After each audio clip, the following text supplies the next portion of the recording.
जसपुर विधायक आदेश सिंह चौहान ने अपने कार्यालय में प्रेस वार्ता कर ग्राम मेघावाला में हुई ताजा हत्या की घटना पर गहरा रोष जताते हुए प्रदेश में नशे के बढ़ते प्रभाव पर चिंता व्यक्त की।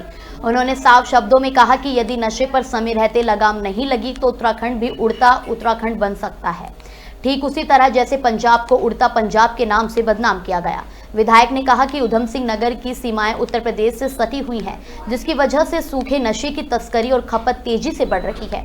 उन्होंने ये भी बताया कि हाल के कुछ आपराधिक मामलों जैसे कि अक्टूबर में कालियावाला निवासी मंजीत किसान की हत्या, ईद के दिन अरमान की हत्या और बीती रात हुई ताजा हत्या, इन सभी में एक बात कॉमन रही है, आरोपी नशे के आदी थे। विधायक ने कहा ऐसा नहीं है कि पुलिस प्रशासन काम नहीं कर रहा, वे अपराधियों को जेल भी भेज रहे हैं, लेकिन अपराध रुक नहीं रहे हैं। इसका मूल कारण है बढ़ती नशे की लत। जब तक हम नशे पर लगाम नहीं लगाएंगे तब तक अपराध की जड़ नहीं खत्म होगी। उन्होंने सरकार और प्रशासन से अपील की कि केवल जनता दरबार से काम नहीं चलेगा, बल्कि जनप्रतिनिधियों के साथ मिलकर नशे के खिलाफ एक राज्यव्यापी जन जागरूकता अभियान चलाया जाए। विधायक ने पूरे उत्तराखंड को नशा मुक्त प्रदेश बनाने की मांग रखते हुए कहा कि अब समय आ गया है कि हम सिर्फ घटनाओं पर नहीं बल्कि घटनाओं के कारणों पर ध्यान दें।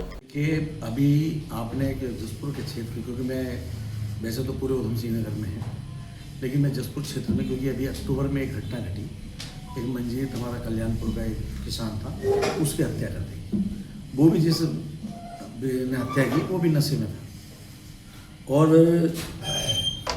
जो ईद के दिन हत्या हुई अरमान की, वो हत्या हुई, वो भी पुलिस ने खोला। वो नशा करने वाला व्यक्ति था जिसने हत्या की। रात जो मेघावाले में घटना घटी, एक महिला की हत्या रहती है, 2 घायल हो जाते हैं। वो लड़का भी नशे में था जिसने ये घटना को अंजाम दिया। 3 वर्ष पूर्व मेरे द्वारा ये तत्कालीन जो एसएसपी और डीएम थे उनको ये कहा गया कि नशे का सूखे नशे का कारोबार क्षेत्र में बढ़ता जा रहा है, इस पर अंकुश लगाया जाए। लेकिन उस टाइम के अधिकारियों ने इसको अनसुनी किया और मैंने बीच बीच में मुद्दों को कई बार उठाने का प्रयास किया, लेकिन उन्होंने इस पर ध्यान नहीं दिया। जो आज जसपुर क्षेत्र में पहले चोरी डकैती हो रही थी और आज चैन स्कैनिंग हो रही थी, लेकिन आज वो हत्याओं में तब्दील हो गई, तो इसका जिम्मेदार कौन है? क्या केवल मैं मानता हूं कि प्रशासन ने जो तीनों घटना घटी उनके कातिलों को तत्काल गिरफ्तार कर लिया, इसके लिए मैं प्रशासन की तारीफ करूंगा, लेकिन वजह क्या कि हम उनको जीवित ला पाएंगे? हमारी जिम्मेदारी है कि हम इन हत्याओं को कैसे रोकें। जब हम कह रहे हैं कि भाई नशे का कारोबार बढ़ रहा है, अगर आप अधिकारियों से बात करेंगे तो कहेंगे कि यूपी से नशा आ रहा है। भाई ठीक है, यूपी से आ रहा, तुम बॉर्डर हमारा बड़ा है, नहीं रोक सकते, तो हम ये कह रहे हैं कि जहाँ बिकता है उसको तो रोक सकते हैं।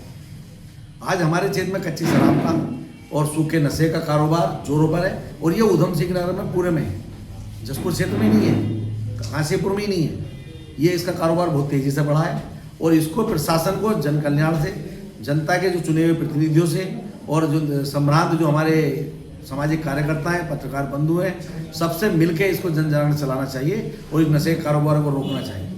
और जो उस टाइम अधिकारी थे उन्होंने उसको रोकने का प्रयास नहीं किया, तो ऐसे अधिकारियों पर भी कार्रवाई हो कि जो इतना नशा बढ़ा है इसका जिम्मेदार कौन है, उन पर भी कार्रवाई सरकार से। क्योंकि जो युवा हमारा नशे की तरफ जा रहा है, तो ये उड़ता पंजाब एक कहानी सुनी थी हमने, कहीं ऐसा ना हो कि उड़ता उधम सिंह और उड़ता उत्तराखंड बन जाए।